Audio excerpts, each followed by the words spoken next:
Congress party Telangana రాష్ట్రంలో ఉన్నటువంటి బీసీలను మోసం చేసేందుకు మరోసారి కుట్రకు తెరలేపింది. రేపు రాబోయేటువంటి స్థానిక సంస్థల ఎన్నికలలో 42% రిజర్వేషన్ గురించి మాట్లాడుతున్న కాంగ్రెస్ పార్టీ గౌరవ ముఖ్యమంత్రి రేవంత్ రెడ్డి గారికి నాది సూటి ప్రశ్న. ఆల్రెడీ అసెంబ్లీ ఏర్పాటై 18 నెలలు అయిపోయింది. మీరు ఎవరు ఎంత ఉంటే వాళ్ళకి అంత ఇవ్వాలని చెప్పి రాహుల్ గాంధీ గారు పార్లమెంట్లో చెప్పారు. ఎవరు ఎంత ఉంటే వాళ్ళకి అన్ని ఇవ్వాలంటే ముందుగా తెలంగాణ రాష్ట్ర శాసనసభలో 18 మంది మంత్రులకు అవకాశం ఉంది. 18 మందిలో మీ లెక్కల ప్రకారమే రేవంత్ రెడ్డి గారు 56% బీసీలు ఉన్నారు. 56% బీసీలు ఉంటే 18 మంత్రులలో 10 మంది మంత్రులు ముందు బీసీలకు ఇయ్యండ్రి. అది ఇవ్వడం చేత కాదు, కానీ రేపు సర్పంచ్ ఇస్తా, ఎంపీటీసీ ఇస్తా, బీజేపీకి చేత కాదు. అరే నేను అడుగుతున్నా, నువ్వు ముఖ్యమంత్రి ఈ అల్లడికి 18 నెలలు అయిపోయిందన్నా, ఎవరు ఎంత ఉంటే వాళ్ళకి అంత ఇవ్వమని రాహుల్ గాంధీ చెప్పిండు. రాహుల్ గాంధీ మాట నాకు వేదవాక్కు అని రేవంత్ రెడ్డి గారు చెప్తారు. సోనియమ్మ మాట శిలాశాసనం అని చెప్తారు. మరి మీరు ఇది నిజమే అయితే 56% ఉన్న తెలంగాణ బీసీలకి ఎందుకు ముఖ్యమంత్రి పదవి ఇయ్యరో ఒకసారి రేవంత్ రెడ్డి గారు చెప్పాలి. రేవంత్ రెడ్డి గారు లెక్కల ప్రకారం 10% లేని అగ్రకులాలకి 7 మంత్రి పదవులు ఎందుకుంటాయో రేవంత్ రెడ్డి చెప్పాలి, రాహుల్ గాంధీ గారు చెప్పాలి. 56% ఉన్న బీసీలకి 3 ఎందుకుంటాయి మంత్రి పదవులు, బరాబరి 10 లెక్క కట్టి ఇయ్యి. ఇది ఇచ్చిన తర్వాత నువ్వు ఇంకొనికి ఏళ్ళు చూపెడితే మంచిగా ఉంటుంది. నా దిక్కు 1 ఏళ్ళు చూపెడుతున్నా రేవంత్ రెడ్డి, నీ దిక్కు 4 ఏళ్ళు చూపెడుతున్నాయి. అది గుర్తుపెట్టుకోవాలి. 45 ఏళ్ళు ఆంధ్రప్రదేశ్ని పాలించింది కాంగ్రెస్ పార్టీ. ఒక్క బీసీని ముఖ్యమంత్రి చేస్తే 3 ఏళ్ళు ఉండనియలేదు పట్టుమని మా మెదక్ జిల్లాకి వెళ్ళి వచ్చినటువంటి ఒక బీసీ ముఖ్యమంత్రిని. 55 సంవత్సరాలు కాంగ్రెస్ ఈ దేశాన్ని పాలించింది. ఒక్క బీసీని ప్రధానమంత్రిని చేయలేదు.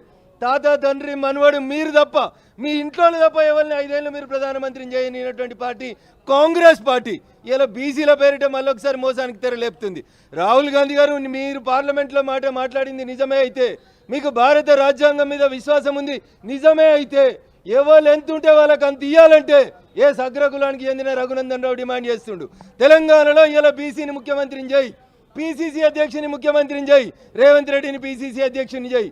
10% ఉన్నోనికి 7 మంత్రి పదవులు ఎందుకు, 56% ఉన్నోళ్ళకి 3 మంత్రి పదవులు ఎందుకో తెలంగాణ బీసీ బిడ్డలు ఆలోచించాలి.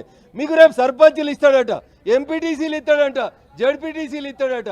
గెలిచిన ఎమ్మెల్యేలలో 10 మంది మంత్రి పదవులు ఈ రేవంత్ రెడ్డి. ఉపన్యాసం నీకంటే గట్టిగా చెప్పేటోళ్ళు తెలంగాణలో చాలా మంది ఉన్నారు. ఉపన్యాసం కాదు, నిజంగా మీది మాటల ప్రభుత్వమే అయితే ముందు 10 మంది బీసీలను మంత్రుల్ని చేయి, బీసీ ముఖ్యమంత్రిని చేయి తెలంగాణకి. నీ లీడర్ ఆఫ్ అపోజిషన్ యొక్క బీసీని చేసిన తర్వాత కాంగ్రెస్ పార్టీ బీసీల గురించి మాట్లాడితే బాగుంటుంది అనేది నేను రేవంత్ రెడ్డి గారికి, రాహుల్ గాంధీ గారికి సందర్భంగా సూచించాను.